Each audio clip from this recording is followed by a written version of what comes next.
Diganth trailer ಅಲ್ಲಿ last ಅಲ್ಲಿ ಕಾಣಿಸ್ಕೊಂಡಿದ್ದೀರಿ, but ಸಿನಿಮಾದಲ್ಲಿ ಹೇಗಿದೆ ನಿಮ್ಮ ಪಾತ್ರ ಲೆಂತ್?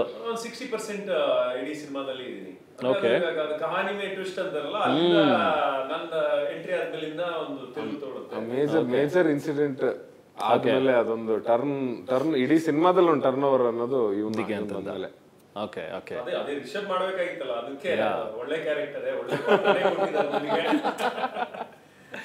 ಓಕೆ, ಸೊ ತಗೊಳ್ಳುವಾಗಂತೂ ಹೇಗೂ ರಿಷಬ್ ಓಕೆ ಅಂದಿದ್ದಾರೆ, ತಗೊಂಡ್ರಿ, ಮಾಡ್ತಾ ಮಾಡ್ತಾನು ಎಕ್ಸ್ಪೀರಿಯನ್ಸ್ ಆಯ್ತು, ತುಂಬಾ ಮಜಾ ಆಯ್ತು. ಓಕೆ, ಸೊ ಈ ಇಯರ್ ಅಂತೂ ದಿಗಂತ್ ಅವರಿಗೆ ತುಂಬಾನೇ ಒಳ್ಳೆ ಲಕ್ಕಿ ಇಯರ್. ಸೊ ಹೀಗೆ ಮುಂದುವರಿಲಿ. 24 is 6. ಎಸ್, 24 ಅಲ್ಲಿ 4 movies already released. So next Diganth? Uttarakhand ಇದೆ. ಓಕೆ, ಉತ್ತರಾಖಂಡ ಇದೆ. ಆಮೇಲೆ ಎಡಗೈ ಅಪಘಾತಕ್ಕೆ ಅದೊಂದು ರೆಡಿ ಇದೆ. Nice subject, very nice subject. ಎಡಗೈ ಅಪಘಾತಕ್ಕೆ ಕಾರಣ, very nice subject. Actually I am waiting for that movie. ತುಂಬಾ ದಿನ ಆಯ್ತು, ನಾವು ಮಾತಾಡಿದ್ವಿ ಲಾಸ್ಟ್ ಟೈಮ್ ಆಲ್ಸೋ. ಅದೇ ನಮ್ಮ ಡೈರೆಕ್ಟರ್, ಅದು ಆ ಸಿನಿಮಾ ಡೈರೆಕ್ಟರ್ ಭರತ್, ನಮ್ಮ ಈ ಲಾಫಿಂಗ್ ಬುದ್ಧ ಡೈರೆಕ್ಟರ್, ಅವರೆಲ್ಲ ಫ್ರೆಂಡ್ಸ್. ಓಕೆ, ಅವನು ನಮ್ಗೆ ಹಂಗೆ. ಅದ್ರ ಡೈರೆಕ್ಟರ್ ರಿಷಬ್ ಶೆಟ್ಟಿ ಫಿಲ್ಮ್ಸ್ ಇಂದಾನೆ. Very nice, such a nice thing ಅಲ್ಲ, ಅಂದ್ರೆ ನಾಟ್ ಓನ್ಲಿ ರಿಷಬ್ ಒಬ್ರೇ ಅಂತ ಅಲ್ಲ, ಇಡೀ ಟೀಮ್ ಕರ್ಕೊಂಡು ಹೋಗೋ ರೀತಿ ಇದೆಯಲ್ಲ, ಆ ಟೀಮಿಂದ ಹೊಸ ಹೊಸ ಹೊಸ ಹೊಸ ಪ್ರತಿಭೆಗಳು. ಯಾಕಂದ್ರೆ ಸ್ಯಾಂಡಲ್ವುಡ್ಗೆ ನೀಡ್ ಆಫ್ ದ ಅವರ್ ಈಗ. ನಮಗೆ ಸಿನಿಮಾಗಳು ಬೇಕು, ಒಳ್ಳೆ ಸಿನಿಮಾಗಳು ಬೇಕು, ಒಳ್ಳೆ ಟೆಕ್ನಿಷಿಯನ್ಸ್ ಬೇಕು, ಒಳ್ಳೆ ಡೈರೆಕ್ಟರ್. ಹೇಳ್ತಾ ಇದ್ದೆ ನೋಡಿ, every director has a 10 years of span.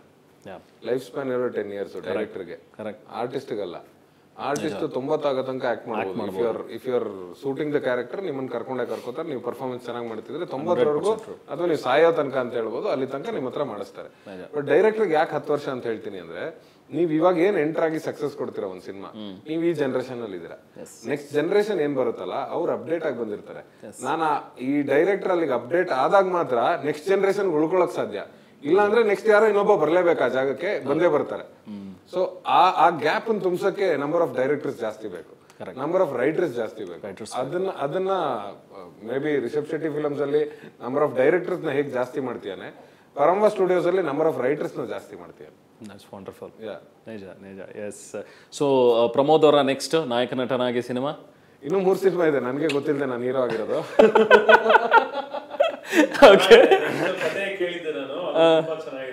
ಹೌದಾ?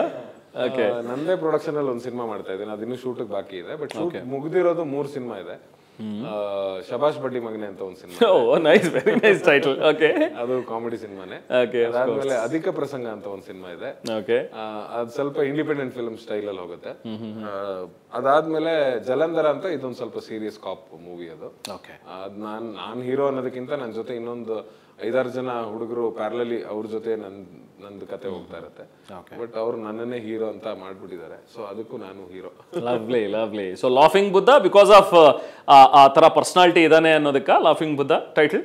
ಲಾಫಿಂಗ್ ಬುದ್ಧ ಇಲ್ಲ, ಅವನು ಸ್ಟೋರಿ ಇಂಟ್ರೆಸ್ಟಿಂಗ್ ಆಗಿದೆ. Govardhana is a character. ಅವ್ನು ಎಲ್ಲಾ ಕಡೆನೂ ಸ್ಪ್ರೆಡ್ ಮಾಡ್ತಿರ್ತಾನೆ ನಗುನ. ಅಂದ್ರೆ ಯೂಶಲಿ ನಿಮ್ಗೆ ಲಾಫಿಂಗ್ ಬುದ್ಧನ ಯಾರು ಗಿಫ್ಟ್ ಮಾಡ್ಬೇಕು, ನಾವು ತಗೋಬಾರ್ದು ಅನ್ನೋದಿದೆ. ಅದು ಯಾಕೆ ಅಂತ ಯಾರಿಗೂ ರೀಸನ್ ಗೊತ್ತಿಲ್ಲ. ಮನೇಲಿ ಇಟ್ಕೊಂಡ್ಬಿಟ್ರೆ ಅಂದ್ರೆ ದುಡ್ಡು ಬರುತ್ತೆ ಅನ್ನೋದು. ಆಯ್ತಾ?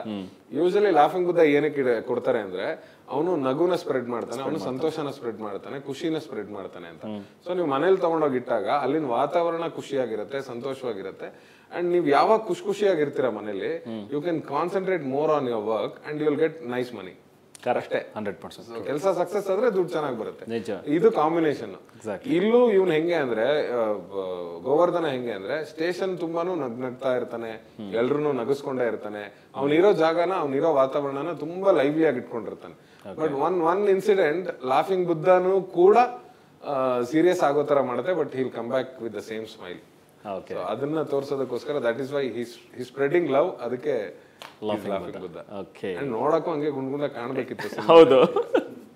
Okay Diganth, finally laughing Buddha ತೆರೆಗೆ ಬರ್ತಾ ಇದೆ. 1 week ಗ್ಯಾಪ್ ಅಲ್ಲಿ ನಿಮ್ಮ ಸಿನಿಮಾಗೆ ನೀವೇ ಟಕ್ಕರ್ ಕೊಡೋದಕ್ಕೆ ಮತ್ತೆ ಬರ್ತಾ ಇದ್ದೀರಿ. ಹೇಗೆ ಅನ್ಸುತ್ತೆ? ಟಕ್ಕರ್ ಅಂತ ಏನಿಲ್ಲ, ಅವ್ರು ಬಿಟ್ಟು ಥಿಯೇಟರ್ ನಾವು ಬರ್ತೀವಿ ಅಂತ. ಇನ್ನು ನಂಬರ್ ಆಫ್ ಥಿಯೇಟರ್ ಜಾಸ್ತಿ ಆಗಲಿ ಲಾಫಿಂಗ್ ಬುದ್ಧಗೆ. ಎಕ್ಸಾಕ್ಟ್ಲಿ. ಸೊ ಅದೇ ಒಂದು ಒಳ್ಳೆ ಸಿನಿಮಾ ಅಂತ ಹೇಳ್ಬೋದು. ತುಂಬಾ ಮಜವಾಗಿದೆ ಈ ಸಿನಿಮಾ, ತುಂಬಾ ಎಂಟರ್ಟೈನಿಂಗ್ ಆಗಿದೆ. ಸೊ ಒಳ್ಳೆ ಉತ್ಸಾಹದಿಂದ ಉದ್ದೇಶದಿಂದ ಈ ಸಿನಿಮಾನ ಮಾಡಿದೀವಿ. ಸೊ ಹಾಗಾಗಿ ದಯವಿಟ್ಟು ಥಿಯೇಟರ್ಗೆ ಬಂದು ನಮ್ಮ ಸಿನಿಮಾನ ನೋಡಿ. Lovely so before this interview ನಾವು ಹೊರಗಡೆ ಇದ್ದಾಗ ಯಾಕೆ ಇಷ್ಟೊಂದು ಲೇಟ್ ಆಗ್ತಾ ಇದೆ, ಯಾಕೆ ಎಲ್ಲರೂ ಇಷ್ಟೊಂದು ಮಾತಾಡ್ತಾ ಇದ್ದಾರೆ ಅಂತ ಹೇಳಿ ಅನ್ಕೊಂಡು ಬಂದ್ವಿ ಒಳಗಡೆ. ಈಗ ಗೊತ್ತಾಯ್ತು ಆಕ್ಚುಲಿ ಯಾಕೆ ಇಷ್ಟೊಂದು ಮಾತಾಡ್ತಾ ಇದ್ವಿ, ಯಾಕೆ ಇಷ್ಟೊಂದು ಟೈಮ್ ಆಯ್ತು ಅಂತೇಳಿ.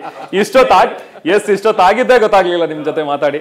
Thank you so much. ಒಳ್ಳೇದಾಗ್ಲಿ ಲಾಫಿಂಗ್ ವಿತ್ ದ ಟೀಮ್ಗೆ. ಸೊ ಸಿನಿಮಾ ಸಕ್ಸಸ್ ಕಾಣ್ಲಿ ಅಂತ ಆಶಿಸ್ತೀವಿ. ಇಂಟರ್ವ್ಯೂ ಎಷ್ಟು ಫಾಸ್ಟ್ ಆಗಿ ಎಷ್ಟು ಜೋವಿಯಲ್ ಆಗೋಯ್ತು ಅಷ್ಟೇ ಫಾಸ್ಟ್ ಆಗಿ ಅಷ್ಟೇ ಜೋವಿಯಲ್ ಆಗಿ ನಮ್ಮ ಸಿನಿಮಾನು ಹೋಗುತ್ತೆ. So please do come on 30th August 30ಕ್ಕೆ ಸಿನಿಮಾ ಮಂದಿರಕ್ಕೆ ಬಂದು ಸಿನಿಮಾವನ್ನ ನೋಡಿ. ಎಷ್ಟು ಮುಂಚೆ ಹೇಳ್ತಿದ್ರಿ ಇನ್ನೊಂದು ವಾರಕ್ಕೆ OTT ಬರುತ್ತೆ ಬಿಡು ಅಂತ. ಈಗ ಯಾವ ಕನ್ನಡ ಸಿನಿಮಾನು OTT ಅವ್ರು ತಗೋತಾ ಇಲ್ಲ, ಸೊ ಹಂಗಾಗಿ ಬರಲ್ಲ. ನೀವು ಇಲ್ಲೇ ಬರ್ಬೇಕು, ಇಲ್ಲೇ ನೋಡ್ಬೇಕು. ಮಿಸ್ ಮಾಡ್ಕೊಡ್ರೆ ನಿಮ್ loss. Thank you so much. All the best. Thank you.